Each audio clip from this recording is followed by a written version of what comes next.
Welcome back to NTD Good Morning. Our next guest brings unique insights on achieving health and vitality. Dr. Sonal Bhatia's experience spans modern and ancient medicine.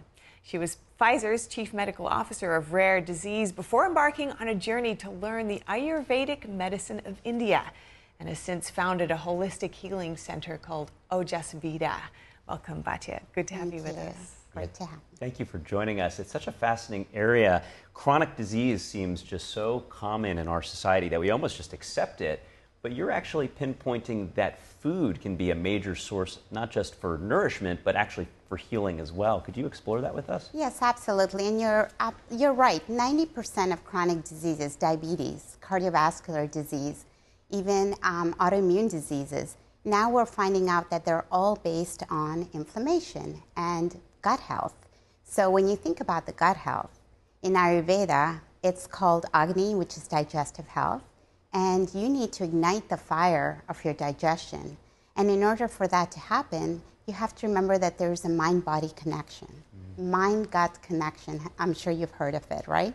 But pretend I didn't, because this is fascinating. Yeah. So when you think about the mind-gut connection, about 70% of our immune system resides in the gut. And 90% of serotonin receptors, which are mood enhancers, reside in the gut. Wow. So therefore, if you have a healthy gut, you're going to have a great mindset. But when you don't have it, when you feel sluggish, when you're feeling fatigue, when you're feeling anxiety, it's because there's an imbalance in your gut. And that's where food comes in. The mood. Wow, that's fascinating. So if you're cranky... It may be what you had for lunch or for your break after lunch. Wow, which often is, a way to feel good or feel better, but it might actually just be the red herring, a little detour to that goal, right? Yes. But, the other thing is, if we're all kind of under pressure, whether you're in a professional role or just taking care of a family, even anything today just requires a lot of dedication. We're all so busy. How can we really step into this kind of ancient body of wisdom and use it for our own healing? Yeah, and we're all very busy as parents, as career men and women, and the fast pace that we live in society in the Western life. But there are three simple tools that I'm going to offer. The first one being is that think of food as something simple and warm. So when you think about digestion, you adding water to it are putting out a fire.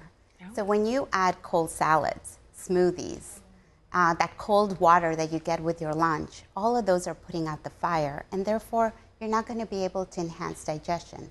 Instead, you can actually put in a warm soup, you can make lentils, or get a warm herbal tea. That is going to actually stoke your digestion and improve the ability of the food to break down.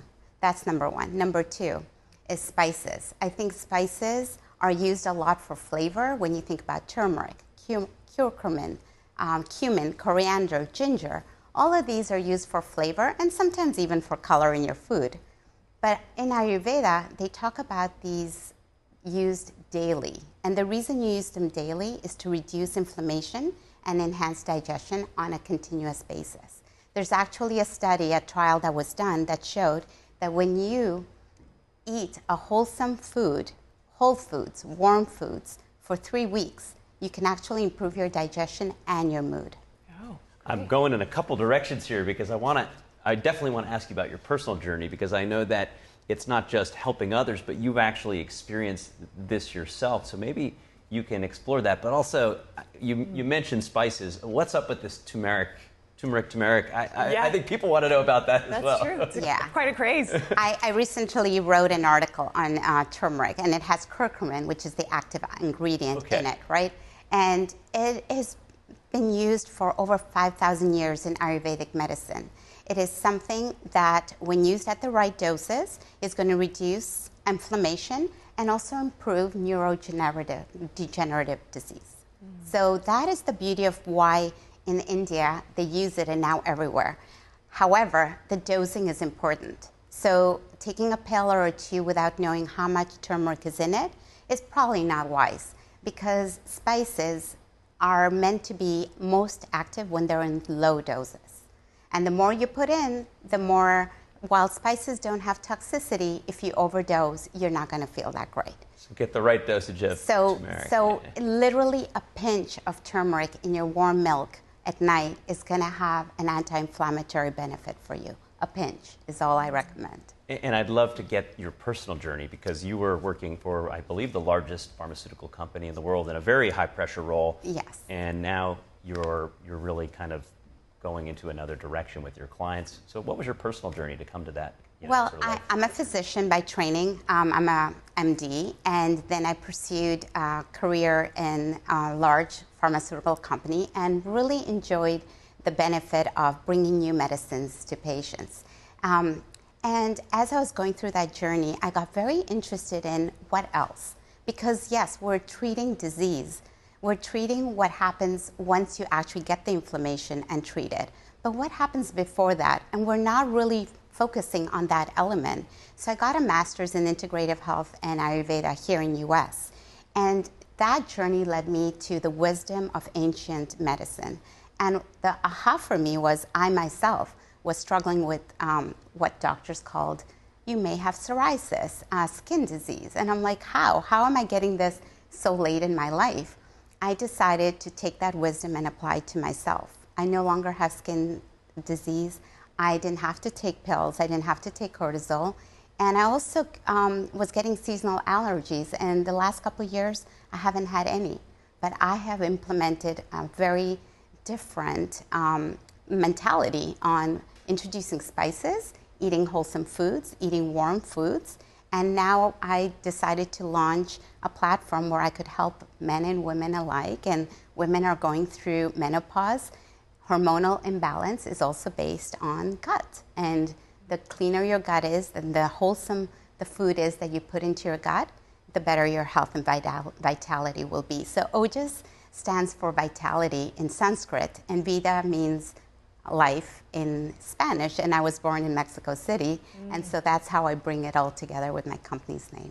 Yeah, this is certainly an integrative. It's described as an integrative practice. So how do you kind of acknowledge both sides of the bodies of knowledge that you've accumulated along the way? Do they exist separately, or can you use them both kind of integratively? How does that work? I think what we're starting to see now, functional medicine, integrative healthcare, even the biotechs are all starting to see the wisdom of Ayurveda, which is that the gut is the source of disease if it's unhealthy.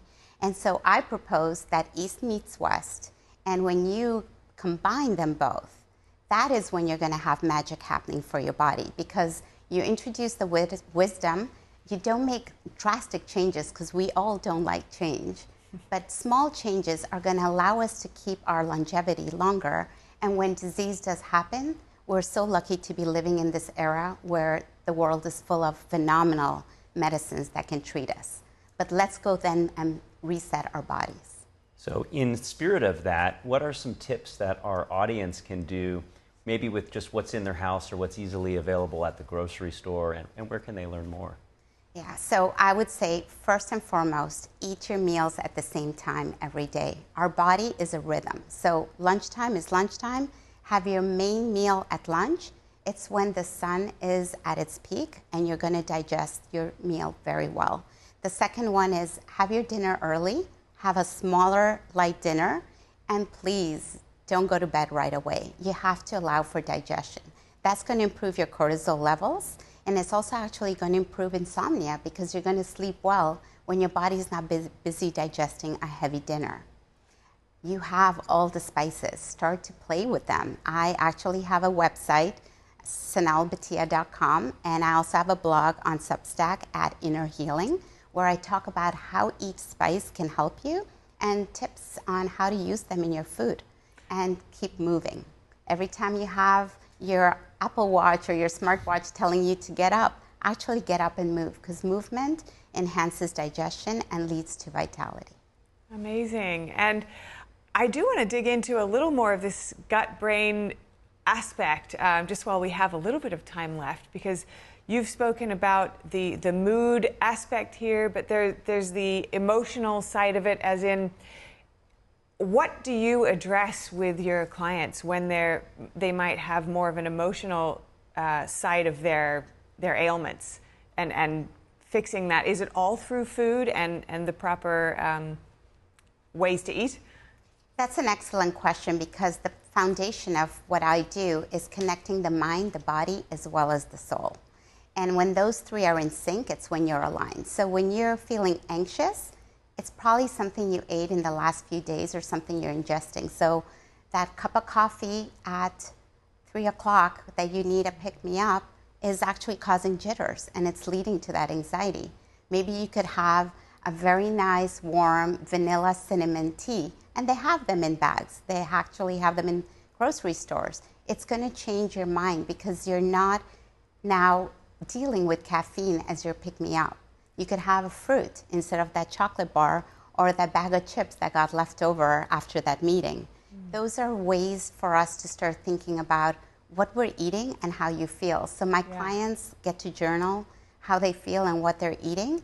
And once they have, and I'm going to say, regular bowel movements are so important, because when you're not eliminating the toxins or the ama in your body, and that accumulates, that leads to that fatigue and their mental health. Wow. The fatigue and the digestion connect straight back to your mental health. Oh, man, I wish we could continue this conversation further. There's so much to learn here, I know, and it's been so good talking with you. I feel like I've actually learned quite a lot already. Thank you so much for your time today, Dr. Sanya Bhatia. Great to speak with you. Same here. It was an honor.